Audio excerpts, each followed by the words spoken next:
Wouldn't it be great if you could let your vehicle know where you wanted to go using only your voice? Thanks to your sync system, you can. Let me explain. To find a street address using voice commands, use the voice button Please say a command. and say, "Find a street address." In Michigan, please say the street address including the city. Sync will then ask for the street number, street name, and city. If there is more than one address that matches what you have given, a list of options will come up on your screen. Sync will ask you to choose the one that you want by saying the corresponding line number. When the address you've given comes up on screen, use the voice button and say, "Set as destination." Keep in mind, if you don't see the address you're looking for, you can say cancel and start again.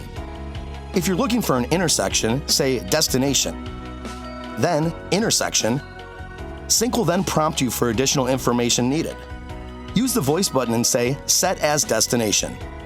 To find a point of interest, or POI, like a nearby coffee shop, use the voice button, say navigation, destination, Destination, please say street address, intersection, or POI.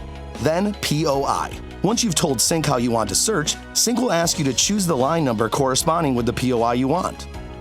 And will tell you to use the voice button and say, "Set as destination." Once you've done so, you'll get a map with a flag indicating your destination and hear audible turn-by-turn directions too. If at any time you want to cancel a route, just use the voice button and say, "Cancel route." And since using voice commands lets you keep your hands on the wheel, you can stay focused on the road even while interacting with Sync. Any questions? Go to syncmyride.com.